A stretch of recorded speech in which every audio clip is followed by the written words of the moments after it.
नमस्कार विद्यार्थियों, first part का ये तीसरा पार्ट है जिसमें आज हम शुंग, सातवाहन और गुप्त वंश की चर्चा करेंगे। तो सबसे पहले है शुंग वंश। शुंग वंश की स्थापना है 185 ईसा पूर्व पुष्यमित्र शुंग ने की थी। और पुष्यमित्र वह शासक था जिसने अपने राज्यकाल में 2 बार अश्वमेध यज्ञ किया था।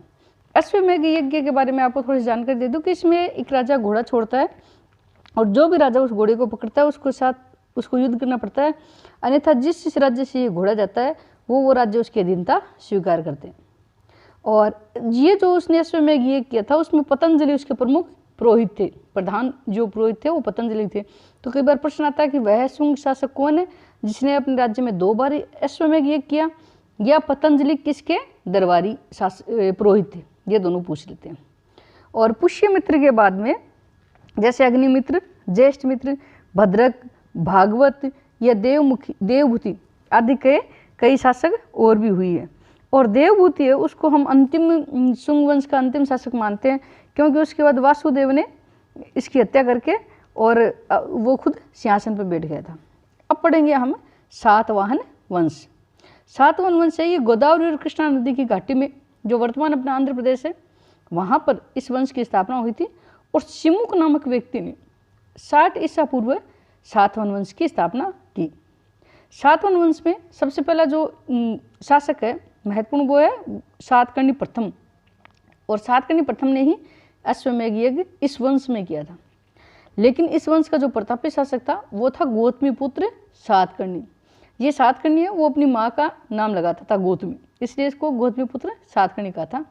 और इसने ही सबसे पहले महाराष्ट्र के जो क्षत्रप थे उनको पराजित किया था और पूरी अपनी एक दक्षिण भारत में सार्वभौम सत्ता की स्थापना की थी। सातवाहन वंश के जो 27वें शासक थे यज्ञश्री, इसने कई मुद्राएं चलाई थी। मतलब सातवंश का वो शासक जिसने मुद्रा चलाई थी वो था यज्ञश्री, जिसमें कई मुद्रा थे, जिसमें एक जलपोत भी अंकित था, जिससे ये विदित होता है कि इनका साम्राज्य विस्तार समुद्र तक था। इस वंश के जितने भी शासक हुए थे वो हिंदू धर्म के अनुयायी थे। और इस वंश के जो शासक थे वो वैदिक यज्ञ और समाज की जो वर्ण अवस्था थी उसको उन्होंने वापस प्रतिष्ठित किया था। और विदेशी यवनों और जो शक्त है उनसे भी संघर्ष करते रहे थे। और ब्राह्मणों को भूमि अनुदान, जिसको हम अग्रहार कहते हैं, उस देने की प्रथा भी इसी वंश ने शुरू की थी। और एक कार्ले का चैत्य है जो अपनी वास्तुकला का अद्भुत नमूना माना जाता है, वो सातवाहन वंश में ही बनकर तैयार हुआ था। इसके बाद हम पढ़ेंगे गुप्त साम्राज्य। तो गुप्त साम्राज्य की स्थापना है वो श्रीगुप्त ने की थी। श्रीगुप्त के पश्चात इसका पुत्र घटोत्कच, वो उसके पश्चात चंद्रगुप्त प्रथम है, वो गुप्त वंश का शासक बना। अब हम पढ़ेंगे चंद्रगुप्त प्रथम। ये घटोत्कच का पुत्र था। इसने महाराजाधिराज की पदवी धारण की थी और उसने लिच्छवी वंश की कुमार देवी से विवाह किया था। ये प्रश्न भी पूछते हैं कि लिच्छवी देवी की कुमार देवी से विवाह किसने किया था। और 319 ईस्वी में इसने गुप्त समूत चलाया। उसके बाद आता है समुद्रगुप्त, जिस पे कई बार प्रश्न पूछते हैं, इंपॉर्टेंट यही है गुप्त में। चंद्रगुप्त प्रथम का पुत्र था ये, और उसने दिग्विजय की नीति अपनाई। दिग्विजय की नीति मतलब पूरे भारत पर विजय करके अपना शासन स्थापित करना। हरिश्चंद्र, ये देखो समुद्रगुप्त का दरबारी कवि था। इसके बारे में बहुत पूछता है कि समुद्रगुप्त के दरबारी कवि का नाम बताइए। और इसी ने ही प्रयाग प्रशस्ति की रचना की थी, जिसमें इसने समुद्रगुप्त की विजयों का उल्लेख किया है और यह भी बताया है कि समुद्रगुप्त है वो आज तक कभी किसी युद्ध में पराजित नहीं हुआ। समुद्रगुप्त की सिक्कों पर अश्वमेध पराक्रमय लिखा मिलता है और यह संगीत में भी रुचि रखता था। और एक सिक्के पर उसकी वीणा बजाती हुई आकृति की मोहर भी मिली हमें एक जगह, जिससे ये अंदाजा लगाया जा सकता है कि संगीत में काफ़ी रुचि रखता था। इन्हें कविराज कहा जाता था। विष्णु का ये भक्त था, लेकिन ये दूसरे धर्मों का भी समान रूप से आदर करता था। अब है चंद्रगुप्त प्रथम। अब देखो समुद्रगुप्त के पिता का नाम भी चंद्रगुप्त था, लेकिन वो चंद्रगुप्त प्रथम था। और समुद्रगुप्त के बेटे का नाम भी चंद्रगुप्त है, लेकिन ये चंद्रगुप्त द्वितीय है। ये दोनों में आपको अंतर करना है। समुद्रगुप्त के पिता चंद्रगुप्त प्रथम थे और समुद्रगुप्त का बेटा है चंद्रगुप्त द्वितीय। ये समुद्रगुप्त का पुत्र था। इसके दरबार में 9 विद्वान रहते थे जिन्हें नवरत्न कहा जाता था। और ये चंद्रगुप्त द्वितीय था जिसने उज्जैन को अपनी दूसरी राजधानी बनाया।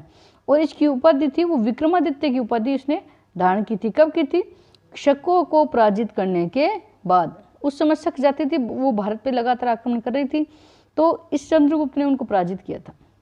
और कालिदास इसी के दरबारी कवि थे जिन्होंने संस्कृत में अनेक ग्रंथों की रचना की थी। और इसी के समय चीनी यात्री फाहियान भारत आया था। ये इंपॉर्टेंट है। चीनी यात्री फाहियान ने इसके कार्यकाल में भारत की यात्रा की थी। अब है कुमारगुप्त। कुमारगुप्त के बारे में ये है कि ये जो कुमारगुप्त है चंद्रगुप्त द्वितीय का पुत्र था और इसने महेंद्रादित्य नाम की उपाधि धारण की थी। और नालंदा विश्वविद्यालय का संस्थापक है कुमारगुप्त को माना जाता है। और कहते हैं कि कुमारगुप्त का जो साम्राज्य है वो सौराष्ट्र से बंगाल तक फैला था। और अपने राज्य के अंतिम दिनों में उसे पुष्यमित्र के जो विद्रोह है उसका सामना भी करना पड़ा। अब है स्कंदगुप्त। ये कुमारगुप्त का ज्येष्ठ पुत्र नहीं था, लेकिन फिर भी गद्दी पर बैठा था, छोटा पुत्र था ये। इसके समय की जो जूनागढ़ अभिलेख है इससे ये ज्ञात होता है कि स्कंदगुप्त ने मौर्यों के द्वारा निर्मित एक झील थी सुदर्शन झील, उसका जीर्णोद्वार करवाया था, मतलब उसकी मरम्मत वगैरह का कार्य करवाया था।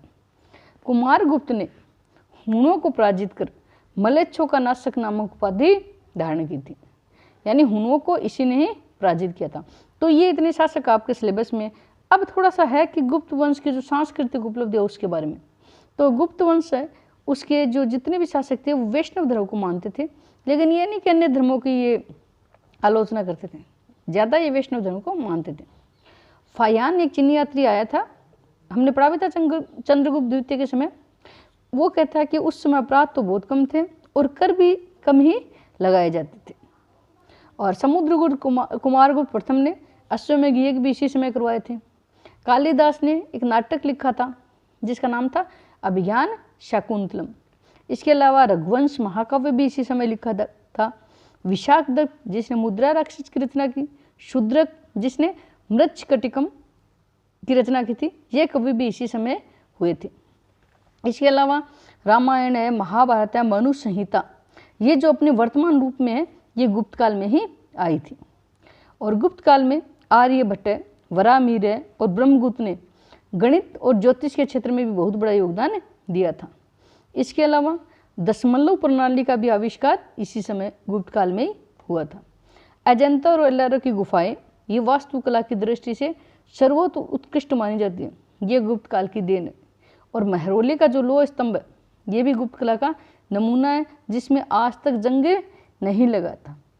इसके अलावा जो मान लो ये नालंदा में 81 फुट की बुद्ध की तांबे की मूर्ति है और सुल्तानगंज में 7.5 फुट की ऊंची बुद्ध की तांबे की मूर्ति है, ये भी सारी गुप्त कला का ही नमूना है। धन्यवाद।